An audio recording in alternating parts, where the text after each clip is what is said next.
Hey Ubers, this is Adam with Adam's Coin Collection, and today I wanted to talk about the 1943 steel penny.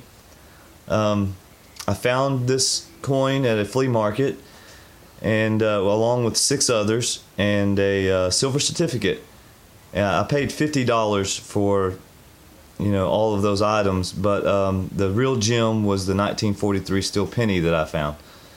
Now, this penny is special because it has a die crack, a retained die crack, I believe, where it comes off the rim and goes into the coin. And I'm not sure if it connects with the other side, but there is a die break coming off the other side on the reverse. And it looks like they may intersect with each other, but I don't know. But the reason why this coin is so special to me is because my grandfather was in World War II, and he flew in this airplane you're looking at right here. It's the B-17 bomber, and he was a tail gunner, and he sometimes took the position of the ball turret. Very dangerous positions to hold, and all the copper that was used for making pennies in 1943, got used to make the shell casings like you see here, and without that, there's no telling where we would be today. So I just want to give a shout out to my grandpa.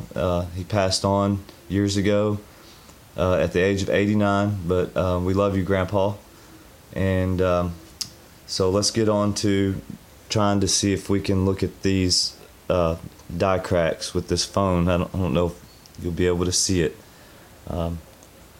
but right here on this strain of wheat, there is a line that comes off and runs through the wheat and into the coin, or into the lettering, and then there's another die crack that runs from here all the way over into where the C is and the E. And at first I thought it was a scratch, but when I put a microscope on it, I was able to see very clearly the die crack. And it also has a little bit of die crack on the front here, and it's a lot less apparent. I mean, you really need a microscope to see it. A couple of places on the front here. So yeah, I need my microscope it's a clip-on microscope, and I'm gonna go get it real quick and see if I can get a little closer look at this. Hang on just a second.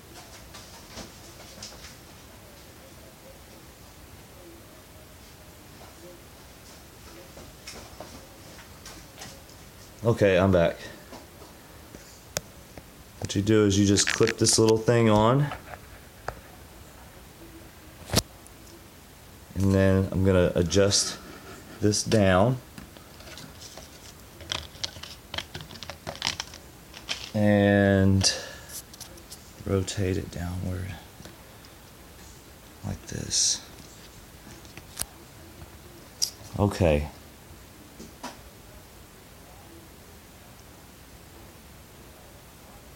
Right there. I know my hand is shaking. Let me stop the shaking. You can see it coming off the edge of the rim, and it goes through the S and into the E, and then that's where it becomes kind of less apparent, and that light is really killing it. On the other side, you can see at the top of the wheat, it comes off, it goes over, and goes in through the C and up into the O, into the N, and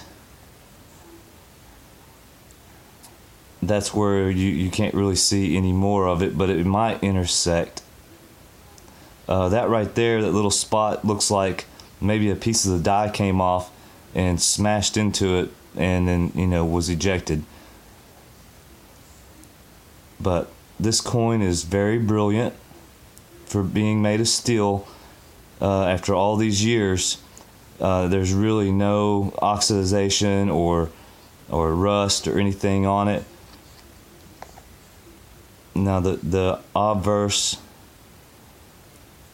is very clean looking.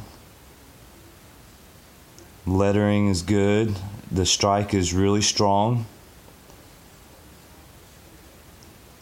And let's see if we can find that die break on this part of it.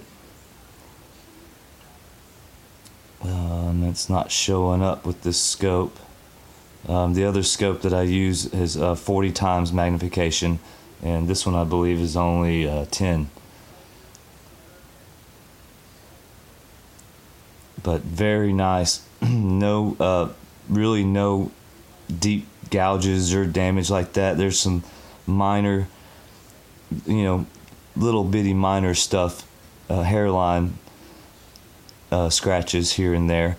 And plus this little coin holder doesn't do it justice because, obviously there's some plastic in front of the coin, so it's going to make it appear to have, more scratches than it might have. So, but I will say this about the coin holders. When you hold them, try not to put your hand underneath on the back side while looking at them, because moisture from your hands will actually transfer into the plastic, and you will see microscopic water droplets. I actually found that out through using a microscope on them. So especially with a steel penny, you don't want to do that, because these things need to be in a very dry condition or environment so that the condition of the coin can stay pristine. Right there on the cheek, you can see he's got maybe a little bit of some old stuff stuck to it, and on the his shirt and everything. But I think that's where that front die crack is, right there, or obverse die crack is right there above the date, or that could be a scratch. I know it's on here, but the back you can really see. You can really see it right there, and you can see it comes from the T into the N, across and through the C, and down across the wheat again and to the other edge. So just wanted to show you guys this, and also I will show you the other coins that I paid $50 for, the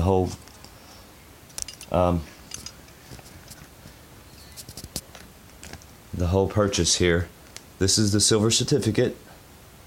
It's a 1957A, and it's not in the greatest condition. It actually has a little hole and it was folded over, and I mean, it's a tiny hole, but I used a X-Acto knife to fold it back into place. My very first one. I've never had one of these before, and I thought that was pretty neat. And let's see what else.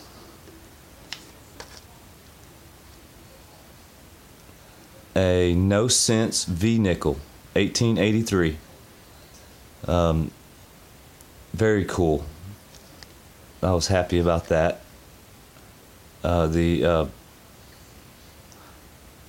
quality is not all there, but. And here's a Liberty $quarter,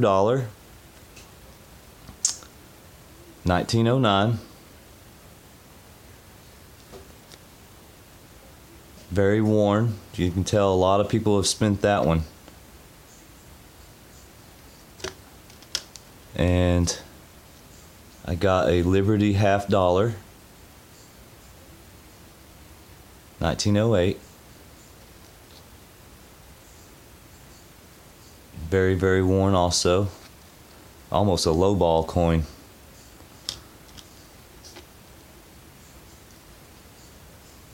And this Indian head, 1 cent, 1895.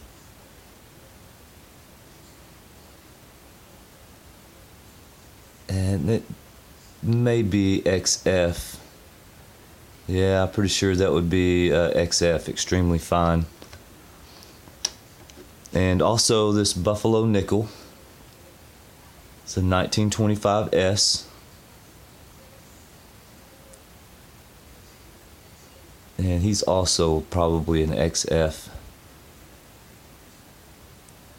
So in all, I was pretty happy. The steel penny was the prize of the bunch. So I hope everybody enjoyed checking out my coins that I recently purchased, and just give me comments, give me some likes, and we'll see you next time. Thanks. Bye.